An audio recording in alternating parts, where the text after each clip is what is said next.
So hello hello hello everyone. आज की इस वीडियो में हम एक नया चैप्टर स्टार्ट करेंगे जो कि है आर चैप्टर नंबर 7 हमारे क्लास 12th का, जिसका नाम है अंडरस्टैंडिंग डेटा। सो बेसिकली इस चैप्टर में हम डेटा के बारे में पढ़ेंगे। ये डेटा होता क्या, बेसिकली कैसे स्टोर करते हैं and what else. Okay, so let's start. पहला टॉपिक हम स्टार्ट करते हैं, इंट्रोडक्शन टू डेटा। इसमें हम थोड़ा बहुत बेसिकली समझेंगे डेटा होता क्या है। ओके, सो आजकल काफ़ी बार जब भी लोग डिसीजन लेते हैं तो कैसे लेते हैं डिसीजन, उनका जो डिसीजन होता है वो बेस्ड ऑन होता है कि कुछ डेटा इन्फॉर्मेशन, जो चीज़ उन्हें पता हो।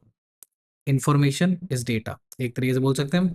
जैसे कि अगर हमें कॉलेज चूज करना हो एडमिशन्स के लिए, सो कोई भी क्या देखेगा, प्लेसमेंट डेटा देखेगा उस कॉलेज का, प्रीवियस ईयर्स का, एजुकेशनल क्वालिफिकेशन की कितनी अच्छी कहते हैं एजुकेशन मिलती है वहाँ पे। नेक्स्ट एक्सपीरियंस देखेगा, जो फैकल्टी मेंबर्स हैं, labs, hostel facility, fees etcetera etcetera. So हम बोल सकते हैं कि अगर हमें कॉलेज आइडेंटिफाई करना हो, सो हम डेटा के बेसिस पे कर सकते हैं, ठीक है, और उन्हें एनालाइज करके। सो गवर्नमेंट भी सिंटैक्टिकली ऐसे ही सिमिलरली कलेक्ट करती है और रिकॉर्ड करती है डेटा अबाउट पॉपुलेशन, जैसे कि हमारा सेंसर होता है, सेंसस।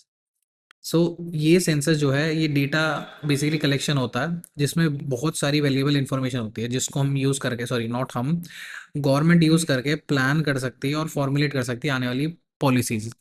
अब जैसे कि इसे थोड़ा बेस फॉर्म में समझते हैं। लेट्स से कि मेरे को एनर्जी ड्रिंक पीनी है, ठीक है। सो मैं किस बेस पे एनर्जी ड्रिंक पीऊंगा? पहली चीज़ कि कितने पैसे मेरे पे, ठीक है। अगर ज़्यादा है तो आई कैन बाय मॉन्स्टर और रेड बुल। नेक्स्ट, कि मेरे को कौन सा फ्लेवर पसंद है। सो बेसिकली हमने क्या चूज़ किया, डेटा। कि पहला डेटा हमारे पास पैसा कितना है, सेकंड डेटा कि हमें किस टाइप का फ्लेवर पसंद है या अभी चाहिए, है ना। सो बेसिकली कोई भी डिसीजन लेने के लिए हमें डेटा की ज़रूरत होती है, ठीक है। यही सारे एग्जांपल्स हैं, जैसे कि कोचिंग, लेट्स सपोज हमारे पास एक स्पोर्ट्स टीम है, ठीक है। हम टूर्नामेंट क्या कहते हैं, टूर्नामेंट के लिए अपनी टीम लेके जा रहे हैं, ठीक है। हम उस टीम के कोचिंग स्टाफ है, सो हम बेसिकली करेंगे, जो ओपोनेंट टीम है जिसके अगेंस्ट हम खेलने वाले हैं उसकी प्रीवियस परफॉर्मेंसेस देखेंगे, जिसके बेसिस पे जज करके हम स्ट्रैटेजी बना सकते हैं कि हम कैसे जीत सकते हैं। सिमिलरली बैंक्स भी डेटा मेंटेन करती है कस्टमर्स का, कि उनकी अकाउंट डिटेल्स और ट्रांजेक्शन। अब यहाँ पे जितने भी एग्जांपल जो भी हमने पढ़े हैं, इन सब में हाइलाइटेड चीज़ क्या आती है कि हम डेटा को यूज़ कर रहे हैं अलग अलग फील्ड में। सो डेटा हम एक तरीके से बोल सकते हैं कि is very crucial, very important for decision making. अब इन एग्जांपल्स में कोई भी एक सिर्फ डेटा को देख के डिसीजन नहीं बना सकता। जैसे कि हमें कॉलेज चूज करना था, सपोज कि प्लेसमेंट सेल जो है वो मेंटेन कर रहा है अबाउट 2000 स्टूडेंट्स, ठीक है, जिन्हें प्लेस कर रहा है डिफरेंट सैलरी पैकेजेस पे इन लास्ट 3 ईयर्स, ठीक है। अब अगर हम सिर्फ डेटा पे देखें, सो हमें कोई भी पता नहीं लगेगा कि क्या कहते हैं प्लेसमेंट ऑफ स्टूडेंट्स जो उस कॉलेज के हैं, उनका एनी रिमार्क कि उन्हें उन्हें कैसा लगता है। सो सिर्फ एक तरीके से हम समझ सकते हैं कि डेटा पे हम सिर्फ डिसीजन नहीं ले सकते। अब कॉलेज प्रोसेस करता है और एनालाइज करता है डेटा, और रिजल्ट्स क्या कहते हैं प्लेसमेंट ब्रोशर में ऐड करा जाता है through summarization as well as visuals for easy understanding, ताकि इजीली देख सके, क्योंकि हम एक्चुअली सारा डेटा नहीं देख सकते हैं, हमें बेसिकली उनका एक समड अप वर्जन चाहिए, समराइजेशन चाहिए हमें, है ना। इसीलिए डेटा को गैदर करा जाता है, प्रोसेस करा जाता है और एनालाइज करा जाता है, ताकि हम डिसीजन बना सकें, ठीक है। तो अब इन जनरल डेटा क्या होता है? डेटा एक कलेक्शन है कैरेक्टर्स, नंबर्स या फिर कोई भी अलग सिंबल जो कि रिप्रेजेंट करता है वैल्यूज एक स्पेसिफिक या कोई भी सिचुएशन या वेरिएबल्स में, ठीक है। अब next, data is a plural verb, sorry plural word, I am sorry, my English is not good. Next, इसका सिंगुलर फॉर्म है डेटम। ओके, अब कंप्यूटर जैसे भी हम यूज करते हैं तो डेटा को स्टोर करा जाता है हमारा इलेक्ट्रॉनिक फॉर्मेट में, है ना। क्योंकि डेटा प्रोसेसिंग जो है कंप्यूटर में क्या कहते हैं स्टोर करके बहुत इजी और फास्ट हो जाती है, एज अगर हम कंपेयर करें कि हम मैन्युअली करें, मैं मैन्युअली पेज लेके बैठूँ, लिखूँ सारा डेटा, सबको ऐड करूँ, या जो भी मेरे को काम करना हो। अगर मैं कंप्यूटर में सब कुछ स्टोर कर दूंगा तो मैं इसको बहुत इजीली और बहुत तेज तरीके से कर सकता हूँ। अब information and communication technology ICT जो रेवोल्यूशन है लेड बाय कंप्यूटर, मोबाइल्स और इंटरनेट, इसकी वजह से क्या हुआ कि इस जनरेशन में एक बहुत बड़ा वॉल्यूम जो है ऑफ डेटा, बहुत ज़्यादा पेस पे मूव कर रहा है, ठीक है। अब कुछ चीज़ें देख लेते हैं कि एक तरीके से डेटास के एग्जांपल हो गए कैसे कैसे हो सकते हैं। लेट्स सपोज हमें किसी पर्सन का डेटा चाहिए, तो उसका नेम हो सकता है, age, gender, contact details etcetera, ठीक है। अब लेट्स सपोज कि हमें ट्रांजेक्शन डेटा जनरेट हुआ थ्रू बैंकिंग, टिकटिंग, शॉपिंग, चाहे वो ऑनलाइन और ऑफलाइन, ये भी हमारा एक तरीके से डेटा होगा। Next, images, graphics, animations, audio, video, document और वेब पेजेस, कोई भी हम ऑनलाइन पोस्ट करें, कमेंट करें, मैसेज करें, ये भी डेटा होता है। और नेक्स्ट, हमारे जो भी सेंसर्स होते हैं, जैसे कि गाड़ी में सेंसर होता है कि गेट ओपन है नहीं है, उसका कहते हैं एयर प्रेशर के सेंसर होता है, कोई भी सेंसर जब सिग्नल जनरेट करता है वो भी डेटा है। नेक्स्ट, सैटेलाइट डेटा जो कि मीटेरोलॉजिकल डेटा देता है, कम्युनिकेशन डेटा या अर्थ ऑब्जर्वेशन डेटा, ये सारा भी हमारा डेटा है। अब नेक्स्ट हम पढ़ेंगे कि डेटा की इंपॉर्टेंस क्या है ना। सो अब being being as a human, हम बहुत ज़्यादा डेटा पर रिलाई करते हैं डिसीजन को बनाने के लिए। अब बहुत बड़े अमाउंट में डेटा जब प्रोसेस करा जाता है कंप्यूटर की हेल्प से, वो हमें दिखाता है कि पॉसिबिलिटी या फिर हिडन ट्रेड्स जो कि ह्यूमन नॉर्मली नहीं देख सकते, है ना। सो जैसे कि एक कोई भी अगर पर्सन विड्रॉ करे मनी एटीएम से, है ना, तो बैंक को डेबिट करना पड़ेगा वो withdrawn money from the linked account. अब इसके लिए बैंक को मेंटेन करना पड़ेगा डेटा और उसे अपडेट करना पड़ेगा जब भी रिक्वायर्ड हो, है ना। नेक्स्ट, मीटेरोलॉजिकल ऑफिसर्स जो है कॉन्टिन्यूसली मॉनिटर करते रहते हैं सैटेलाइट डेटा, जैसे कि आपके फ़ोन में मैसेज आते होंगे, अभी कुछ दिनों पहले आया होगा शायद कि 25 मई से जो 2 जून तक का टाइम है, इसमें ये सबसे ज़्यादा गर्म मौसम हो सकता है। या फिर इससे पहले एक बार वो भी आया था, क्या कहते हैं कि फ्रॉड चेक करने के लिए जब सबके फ़ोन अपने आप बजने लग गए थे एक साथ। सो इस टाइप का मीटर मतलब फ्रॉड वाला इससे रिलेटेड नहीं है, बट एक तरीके से वो भी डेटा है ना। सो मीटेरोलॉजिकल डेटा जो ऑफिसेज हैं वो हमेशा मॉनिटर करती रहती है सैटेलाइट डेटा, ताकि वो पहले ही हमें मैसेज दे सके, अपडेट कर सके कि साइक्लोन या फिर हैवी रेन आ सकती है। जैसे जब भी हैवी रेन आने वाली होती है तो हमें मैसेज आ जाता है ना पहले ही। अब एक कॉम्पिटिटिव बिजनेस एनवायरनमेंट में जब बड़ी कंपनियां होती हैं जो कम्पीट करती है एक दूसरे से, जैसे कि अभी सबसे बड़ी काइंड ऑफ मतलब सबसे बड़ी नहीं, सबसे फास्ट पेसिंग इंडस्ट्री जो है एआई, उसमें कंपनीज जो है कॉम्पिटिटिव बिजनेस एनवायरनमेंट क्रिएट करती हैं, ठीक है। अब इसमें इम्पॉर्टेंट होता है कि बिजनेस ऑर्गेनाइजेशन जो है कॉन्स्टेंटली मॉनिटर करे और एनालाइज करे market behaviour with respect to the product और उसके अकॉर्डिंगली एक्शंस ले, है ना, कि उनके प्रोडक्ट्स में लोगों को क्या चाहिए। जैसे कि क्लाउड आ गया, हमारा चैट जीपीटी आ गया, जेमिनाई आ गया, तो स्पेसिफिक कंपनीज जो उन्हें बना रही हैं वो कॉन्स्टेंटली मॉनिटर करती है कि हमारा जो मार्केट में प्रोडक्ट जा रहा है वो कैसे काम कर रहा है, या फिर किसी को भी क्या इसमें से एक्सपेक्टेशन है। सो इस चीज़ में भी डेटा हेल्प करता है। अब कंपनीज जो है आइडेंटिफाई करती है कस्टमर डिमांड्स को एज वेल एज फीडबैक्स, कि हमें कुछ पसंद नहीं आया तो वो एज अ फीडबैक भी लेती है और अपने प्रोडक्ट या सर्विस में उसके अकॉर्डिंगली चेंजेस भी लाती है। अब जो डायनेमिक प्राइसिंग कंस्टेंट है, कॉन्सेप्ट है जो एयरलाइंस और रेलवे में है, जैसे कि डायनेमिक प्राइसिंग तरीके से कि टाइम के साथ जैसे जैसे चेंज होता रहता है, ऊपर नीचे होता रहता है प्राइस, है ना। सो ये जो कॉन्सेप्ट है ये एक और एग्जांपल है जिसमें वो प्राइस को डिसाइड करते हैं कि क्या किस टाइप का हमें प्राइस रखना है according to the demand and supply. वो प्रीवियस डेटा से जज करके पहले देखते हैं कि क्या डिमांड सप्लाई हो सकती है, फिर उसके बेसिस पे वो कहते हैं चार्जेस रखते हैं।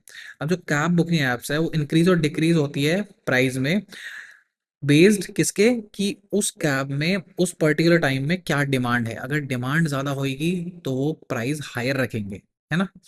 नेक्स्ट, कुछ रेस्टोरेंट्स क्या कहते हैं डिस्काउंटेड प्राइस भी देती है कॉल्ड हैप्पी आवर्स। अब हैप्पी आवर्स का क्या सीन होता है कि वो डिसाइड करते हैं कि कब और कितना डिस्काउंट देना है बाय एनालाइजिंग सेल्स डेटा, कि इस पॉइंट ऑफ मोमेंट पे हमें सेल्स ज़्यादा आती है तो हम क्यों ना और गैदर करें by giving them happy hours या डिस्काउंटेड प्राइस, है ना। अब बिजनेसेस के अलावा हमारे पास और भी सिनेरियोज है जहाँ पे डेटा को स्टोर और एनालाइज करा जाता है, जैसे कि हमारी ईवीएम्स, इलेक्ट्रॉनिक वोटिंग मशीन, जिसमें हम वोट देते हैं मोदी जी को, इन्हें हम यूज़ करते हैं रिकॉर्ड करने के लिए कि वोट कास्ट करा गया है। अब नेक्स्ट, जो वोटिंग डेटा होता है वो सारी की सारी मशीन से अक्यूमुलेट करा जाता है ताकि इलेक्शन रिजल्ट्स को डिक्लेयर करा जा सके एक छोटे से टाइम में। अगर हम मैनुअली काउंट करते हैं बैलेट पेपर तो बहुत टाइम लगता, बट ऐसे हम बहुत इजीली कर सकते हैं। नेक्स्ट, साइंटिस्ट रिकॉर्ड करते हैं data while doing experiments to calculate और कंपेयर करने के लिए रिजल्ट्स की क्या फर्क आया, क्या चीज ऐड करके। नेक्स्ट, फार्मास्यूटिकल कंपनी जो होती हैं वो डेटा को रिकॉर्ड करती हैं जब वो नई मेडिसिन को क्रिएट करती हैं कि उसकी इफेक्टिवनेस क्या है। लाइब्रेरीज मेंटेन करते डेटा बुक्स के बारे में और membership in at the library. Search engine जो है हमें रिजल्ट देता है after analysing a large volume. जैसे भी हम कुछ भी गूगल पे सर्च करते हैं तो बहुत सारे वॉल्यूम में जो डेटा है वो सर्च करता है, फिर वो डिसाइड करता है कि हमें क्या चाहिए, फिर वो मेरे को हमें देता है। अब जो वेदर अलर्ट्स आते हैं वो भी अलग अलग क्या कहते हैं सैटेलाइट से हमें रिसीव होते हैं by analysing after analysing the data. अब नेक्स्ट टॉपिक पे आ जाते हैं, टाइप्स ऑफ डेटा। हमने डेटा के बारे में पढ़ लिया कि क्यों इंपॉर्टेंट है, क्या है डेटा, अब किस टाइप में डेटा आता है। सो डेटा अलग अलग सोर्सेज से आता है, ठीक है, अलग अलग फॉर्मेट्स में आता है। जैसे कि जो इमेज है वो कलेक्शन है पिक्सल्स की, एक वीडियो है वो कलेक्शन है एक फ्रेम का, जो हमारी फी स्लिप है उसमें कुछ न्यूमेरिक और नॉन न्यूमेरिक एंट्रीज होती हैं, मैसेज या चार्ट्स, टेक्स्ट, आइकन्स और इमेजेस से बना हुआ होता है।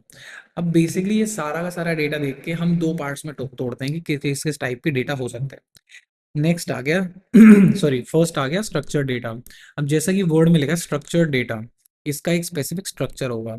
सो डेटा जब हम ऑर्गेनाइज कर दें और रिकॉर्ड कर दें इन अ वेल डिफाइंड फॉर्मेट, एक वेल डिफाइंड फॉर्मेट, उसे कहते हैं हम स्ट्रक्चर्ड डेटा।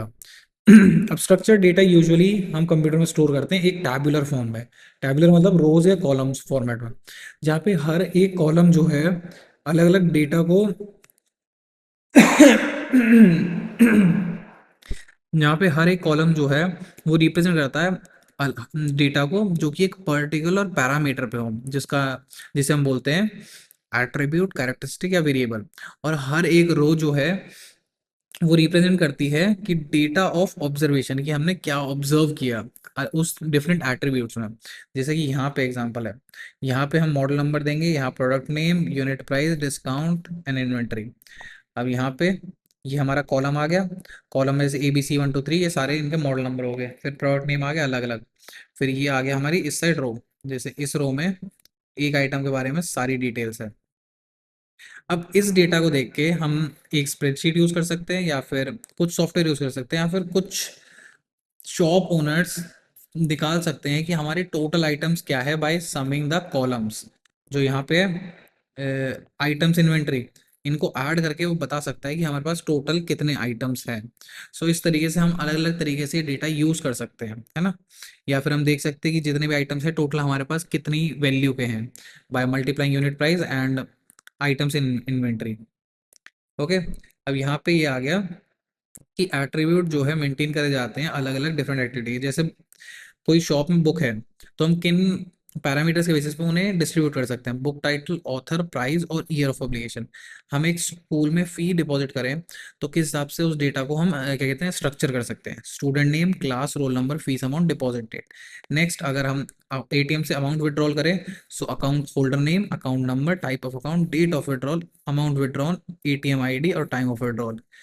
अब एटीएम से बहुत सारे हमें डेटा फील्ड्स देखने को मिलेंगे, क्योंकि it's a very important thing कि कुछ भी फ्रॉड ना हो रहा है। नेक्स्ट आ गया हमारा अनस्ट्रक्चर्ड डेटा। स्ट्रक्चर्ड हमें समझ आ गया कि स्पेसिफिक फॉर्मेट में हम स्टोर करें सारे डेटा को।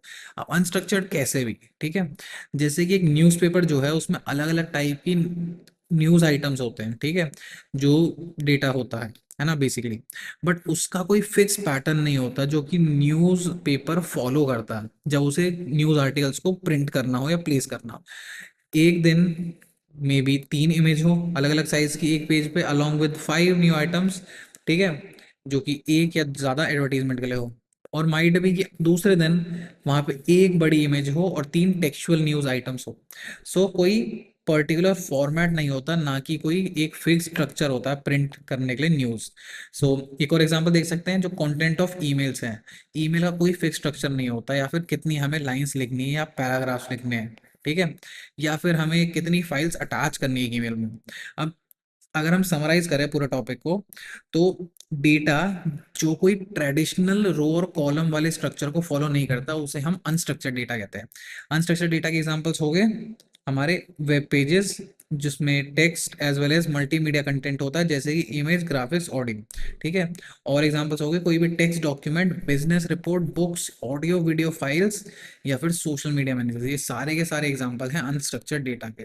अब अलग अलग तरीके हैं इनको प्रोसेस करने के, जो भी अनस्ट्रक्चर्ड डेटा है इसको अलग अलग प्रोसेस करने के, बट हम सिर्फ इसमें, इस चैप्टर में, इस बुक में हम सिर्फ स्ट्रक्चर्ड डेटा के बारे में बात करेंगे। अनस्ट्रक्चर्ड डेटा जो है कभी कभार डिस्क्राइब्ड होता है with the help of the some other data, that is called meta data. अब मेटा डेटा बेसिकली क्या होता है, वो डेटा के बारे में एक्सप्लेनेशन है, डेटा का ही डेटा। ठीक है। अब जैसे कि लेट्स सपोज हम एक ईमेल को अलग अलग पार्ट्स में डिवाइड करें। एक email is basically a data. ठीक है। अब inside there are other data, जैसे कि सब्जेक्ट, रेसिपिएंट, मेन बॉडी या अटैचमेंट, ये सारा मेटा डेटा है। अब ये जो भी मेटा डेटा होता है, ये सॉरी, ये हमारा एज एन एग्जांपल ईमेल का मेटा डेटा है। हमारे पास मेटा डेटा जो है इमेज फाइल का होता है। ठीक है। जैसे कि इमेज साइज KB, MB, या इमेज टाइप की JPEG या PNG इमेज है, या इमेज की रेजोल्यूशन है ना। अब मेटा डेटा बेसिकली डिफाइन करता है कि डेटा किस बारे में है। ओके। सो इस वीडियो में इतना ही था कि डेटा के बारे में हम थोड़ा समझ लें। नेक्स्ट वीडियो में हम पढ़ेंगे डेटा कलेक्शन, है ना। So I hope you all understood the topic, I hope you enjoyed, you all enjoyed, and I will see you all in the next one for this one. Thank you, see you, tata, bye bye.